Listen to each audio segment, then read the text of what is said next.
Waggoota dhiyoos namoonni miidiyaa hawaasummaa irratti mootummaa qeequu fi mootummaa mormuudhaan beekaman ifatti gara mootummaa deeggaruutti ce'an hedduudha. Isaan keessaa miidiyaa hawaasummaa irratti maqaa faarsee bulaa jedhuun kan qeeqaman Haabtaamuu Lamuu fi Masarat Dhaabaa dubbisneerra.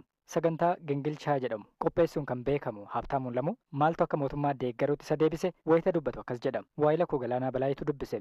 Gara deeggarummaa kana kan na jijjiire yeroo obboloonni keenya amantaa ortodoksii keessa jiran afaan keenyaan faarfanna jedhanii dubbiin keessana keessa dubbiin muummeen ministeeraa yeroo sana dubbachaa turan suni akkan tasgabbaa'ee isaan dhaggeeffadhu na godha ture. Sagantaa Gingilchaa jedhamuun hojjechaa ture. Sagantaa Gingilchaa kana gaafa hojjedhu intarviiyuu baay'een dhaggeeffadha. Warra siyaasa keessa jiran warra biyya geggeessan taa'een tasgabbaa'een gingilchuudhaaf utuman dhaggeeffadhu wantichi na harkisaa deeme. Na harkisaa kan deemee fi jibba keessaa ba'uu kooti. Namni jibba keessa gaafa jiraatu waan gaarii dhaggeeffachuu hin danda'u. Mee jarri kun dhuguma Oromoodhaaf hojjetu, dhuguma Oromoodhaaf qabsaa'aa jiru, dhuguma Oromoodhaaf bu'aa buusaa jiru, gaaffii Oromoo deebisaa jiru kan jedhu akkan isaaniin dhaggeeffadhu na godhe dhaggeeffadhuun kotanarraan immoo kan ka'een mee dhaqeen ija kootiin ilaalaa jedheen gara biyyaa deeme. Waggaa lama duran gara biyyaa dhaqee biyya keessa immoo dhaqee jaraa wajjinis wal argee haasa'uu koo hojiin biyya keessatti hojjetamaa jirus gaafan argu kuni yaada koo kompiliitilii akkan geeddaru na godhe. Nuti fuulduruma barbaanne isaan garuu siistamiidhaan gaaffiin Oromoo inni kanaan duraa deebii argachuusaas argeen yaada koo geeddaradheen jara kana cinaa dhaabbachuu malee isaan fuuldura dhaabbachuun kana booddee nan baasu uummata koof hin baasu waan arganne kana kunuunfanne waan dhabneef immoo achuma keessa teenya isaaniin deeggara gaafanna wal fuuldura dhaabbachuun obboloota kooti afaan koo dubbatu dadhabiinsi isaanii dadhabiinsa kooti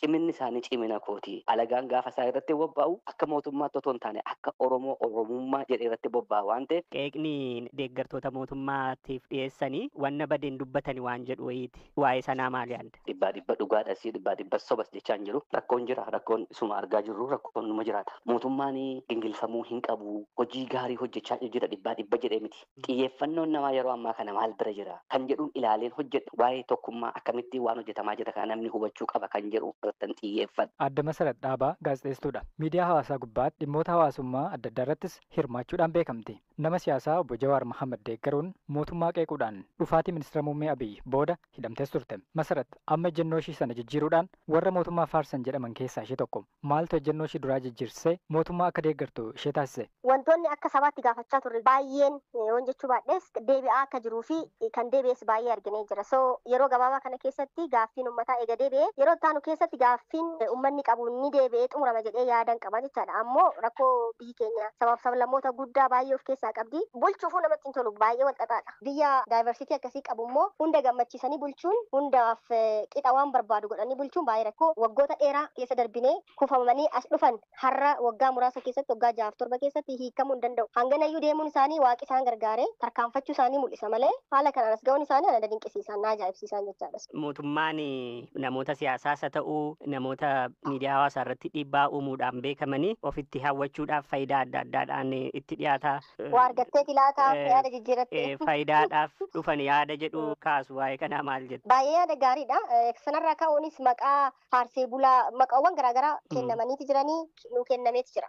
Yeroon amma mootummaan itti nama bitullee yeroo kana natti hin fakkaatu. Silaatoo ta'ellee yeroo jalqabaa sana malee parsanaalii waan hin argadhe addatti argadhe kana godhu hin jiru. Nagaan jiraachuun koo sochee hojjechuun koo nama kootu biyya kana gaggeessaa jira jechuun koo warra afaan koo beeku warra aadaa koo beekutu bulcha jechuun koo hangama akka nama fayyadu argee jira. Hojjedhee bahee galuuf namni yoo xiqqaate natti dubbatu hin jiru. Oromoo waan ta'eef namni dheebu jiru. Yeroo sanatti garuu nan shakkama ture. Oromoo ta'uu keetti hin shakkamtaa. Sabboonummaa agarsiisa taanaan hin shakkamtaa. Kuni firiidamii ofiin dubbachuu deemanii bahanii galuu kunuu faayidaa caalu jedhee yaada. Siyaasa mormitootaa keessatti wanti rakkoo ijoodha jettu maali? Baay'een paartilee siyaasaa ittiin fakkaatu waa'ee saba isaanii isaan cinqaan ittiin fakkaatu tarii yoo aangoo qabatanii anatu caalaa jedhanii caalummaa agarsiisu yoo hin taane karaa amma warri kun irra jiran kana caalaa karaa. Israa'elee fi Iraan akkamitti ooleera? Hirphaa ergaa jimaata darbee Israa'el Iraan keessatti aleelaa jalqabdee kaasee agarratti waraanni kun itti fufee jira. Har'a gara guyyaa arfaffaa keessa jira. Waraanni kun hagammaatti gama Iraanii akka ministeerri fayyaa Iraan gabaasetti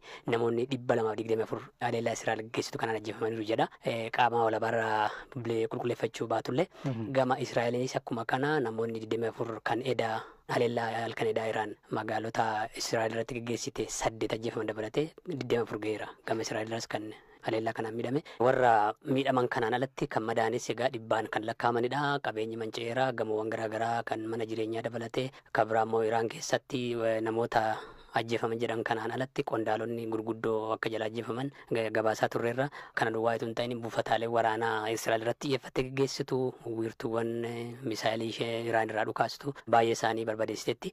Har'uma kan amma ministeerri muummee Israa'el Benjamin Netanyahuun daandii injifannootti dhiyaaneerra jechuun buufata humna qilleensaa Israa'el yeroo daawwataa turanitti warra achi keessan hojjetanii galateeffatanii kaaniiti daandii injifannootti dhiyaaneerratti hin jedhanii turani. Yeroo isaan akkas jedhaa jiranitti Iraan keessatti bakka Iraan irraa misaayilii dhukaastu baay'ee isaa haleelaa jirti. Tole guyyoota arfan darban kana keessa jijjiiramoota gurguddaadha kan turani. Israa'el qondaalota Iraanis ajjeefte qabdi. Mee jijjiiramoonni sana booda ta'an gabaabsinee akaafna. Akkuma jette jijjiiramni gurguddaan har'umayyuu baay'ee mul'atee ture. Jijjiiramni kun maalirraa dhufaa? Ministeerri muummee Israa'el Benjamin Netanyahuun wanta dubbatan kana gara hojiitti jijjiiramee argite guyyoota muraasa dura mootummaa Iraan aangoorraa akka kaasutti uummata Iraaniif waamicha dhiyeessaniiru. Amma adeemsisaas kanuma fakkaata waanuma dhiibee dhufe wayii fakkaata. Israa'el samii Teheraan to'anneerraa jette. Israa'el biyyoota humna qilleensaa jabaa qaban keessatti hiriirte addunyaadhuma irratti iyyuu. Kun sirriidha. Israa'el olaantummaa qilleensaa qabaachuu dandeessi. Sababiin isaa humna qilleensaa addunyaa irratti jabaa qabdi. Iraan misaayilota gosoota garaagaraa qabaachuudhaan biyyoota baha giddu galeessaa keessatti baay'ee beekamtuudha. Misaayilonni Iraan tibba kana keessa meeshaa Israa'el ittiin ofirraa qolattu Iron Dome jedhamu kan isaanii harkaan miliqanii magaalota gurguddoo Israa'el akka Haifaa akkasumas Tel Aviv rukutuu danda'aniiru. Miidhaa lubbuu namaarraanis qaqqabsiisaati kan isaan turan. Waraana jabaatee itti fufeen wal qabatees magaalaa guddoo Iraan Teheraan keessaa lammiileen Iraan iddoowwan tokko tokko keessaa akka gadhiisanii ba'an Israa'el waamicha dhiyeessiteeti kan jirtu. Lammiileen Iraan maal jedhanii akkasumas hooggantoonni Iraan maal jedhan kanarratti isa jedhu osoo kaafne. Dhugaadhaa akeekkachiisa kana bahuufis rakkanna taa'uufis rakkanna jedhaa jiru. Sababiin isaa karaan cufateera. Namni bahu kun baay'ee walitti baay'atee tiraafikiin daandiin cufaa jira. Kana duwwaas immoo osoo hin taane sodaarra kan ka'e boba'aallee guuttachuudhaaf hiriirri isaa baay'ee rakkisaa ta'e buufataalee boba'aa keessatti kanaaf yaaddoo hamaa keessa jiru jiraatu Teheraan. Hooggantoonni Iraan kun waamicha diinaati. Lammiileen Iraan Israa'el irratti ka'uu qabu loluu qaban jedhaniiti kan isaan yaada kaasanii. Dhugaadha deebii kennaniiru. Deebii isaan kennanii waamichi akka uummanni Iraan baqatu Israa'el gootu kuni opereeshinii sammuutii yookaan qorqalbiidha. Sodaachisu akka jedhuun aangoonni Iraan akkuma jettee dubbataniiru. Mee waraana kana dhaabuudhaaf gama dippiloomaasiitiin waanta hojjetamaa jiru immoo akaafnu. Yaaliin taasifamaa jira. Ameerikaanis waa akka jiru dubbataa jirti. Chaayinaayis akkuma kanaa gara mariitti waraana kana dhaabsisanii falakkatti barbaadamu dubbatteetti kana qofaatu hin ta'in kana dura baha giddu galeessaa keessatti dhageetti kan qabdu Kaataarillee yaalama jirti. Mootummaan Iraan immoo utuu Israa'el akka kanaa haleellaa gaggeessaa jiru marii kanatti dhufuun rakkisaadha jedhee ibsa baaseera galgalma kanaa jechuudha. Waraanni kun egaa yoo hammaate biyyoota Arabaa naannoo sana jiran kanneen akka Saudi Arabiyaa, Kwaataar, Kuweet buufataalee waraanaa Ameerikaan naannoo sana qabdu dabalachuu danda'a jedhamee waa yaaddoo uumee fi waraanni kun bal'achuu malaa jedhameeti kan yaadamu. Kanaaf gama dippiloomaasiitiin biyyoonni garaagaraas rakkoon kun akka furamuuf waamicha dhiyeessaati kan isaan jiran. Israa'el saayintistootaa fi akkasumas qondaalota waraanaa Iraan ajjeefteeti kan jirtu. Adamoon kun waan itti fuusitti fakkaata. Kun hin oolu hirba. Qondaalota waraanaa gurguddoo Iraan qabdu jettu saayintistoota dabalatee saayintistoota keessattuu niikulaar irratti hojjetu jettu irratti xiyyeeffattee isaaniin dhabamsiiftetti ammas warra akkasii iddoo isaan jiran akkuma kan duraa miidhaa guddaa Iraan geessifte sana hin oolu. Innumaattuu gidduu kana waanti dhaga'ameera dursaan olaanaa Iraan Hayatollah Ali Khamenei irratti xiyyeeffatti kan jedhu gaaffii ka'ee ture. Tiraamp musa akkana jeemne Netanyahuutti meeraa jedhama. Qondaalonni Ameerikaa tokko tokko miidiyaa garaagaraatti dubbataa turanii akkas jechuun egaa sila isarratti iyyuu xiyyeeffattee ajjeesuu hin feeti Israa'el jechuudha. Dabalatee lammiileen biyyoota 36 gara Ameerikaa kan seenne bulchiinsa Tiraamp dhorkuudhaaf karoorsuun himame. Biyyoota lammiileen isaanii gara Ameerikaa kan seenne dhorkamuu danda'an 36 keessa biyyoonni 25 biyyoota Afrikaatiin baatii caamsaa darbe keessallee Eertiraa fi Sudaan dabalatee biyyoonni 12 irratti dhorkaan imalaa kun kaa'amuun ni yaadatama. Darajjee Gonfaa gabaasa dabalataa qaba.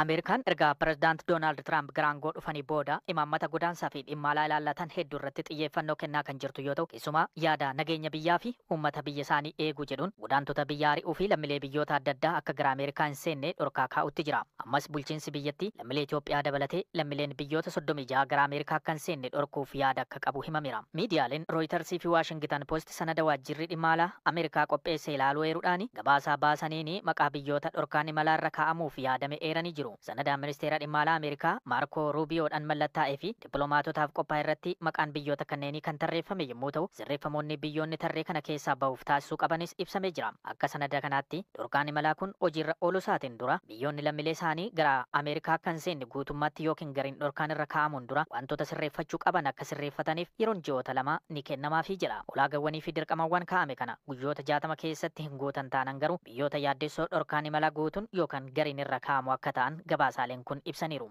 Biyyoota lammiileen isaanii guutummaatti yookiin gariin gara Ameerikaa kan seenne dhorkamuu danda'an 36 keessa biyyoonni 25 biyyoota Afrikaa keessatti argaman yommuu ta'an Itoophiyaanis biyyoota kanneen keessaa ishee tokkodha. Baatii caamsaa darbe keessa yaada nageenya biyyaa fi uummata biyya isaanii eeguuf jedhuun Eertiraa, Sudaanii fi Somaaliyaa dabalatee biyyoota 12 irratti dhorkaa imalaa kaa'uun isaanii ni yaadatama. Murteen kun hojiirra kan oolu yoo ta'e lammiileen biyyoota gaanfa Afrikaa hundi gara Ameerikaa akka hin seenne dhorkaan kan irra kaa'amu ta'a. Biyyoota ollaa Itoophiyaa keessaa dhorkaa kanarraa bilisa kan taate Keeniyaa qofaadha. Kanaaf sababoota tarreeffaman keessaa biyyoonni kunniin sanada amansiisaa ta'ee fi eenyummaa lammiilee adda baafachuu dandeessisu dhiyeessuu irratti hanqina dandeettii qabu. Akkasumallee eenyummaan paaspoortii isaanii shakkisiisaadha kanneen jedhan ni argamu. Biyyoonni tokko tokko ammoo lammiilee isaanii Ameerikaadhaa akka ba'an ajajaman fudhachuudhaaf haala mijataa uumuu fi heeyyamamoo miti kan jedhaman yommuu ta'u, kan ammoo lammiileen isaanii viizaa argatanii gara Ameerikaa seenan amma heeyyamamee fi ol biyyattii keessa turuun isaanii dhorkaa yaadameef sababa akka ta'an himameera. Dabalataanis lammiileen biyyoota kunniin gochaalee shororkaa Ameerikaa keessatti raawwataman keessatti hirmaachuu isaanii yookiin sochiilee farra seemii fi farra Ameerikaa keessatti hirmaachuun dhorkaa kanaaf sababa akka ta'anis sanadicha irratti eerameera. Haa ta'u malee biyyoota hunda kan ilaallatan osoo hin taane haala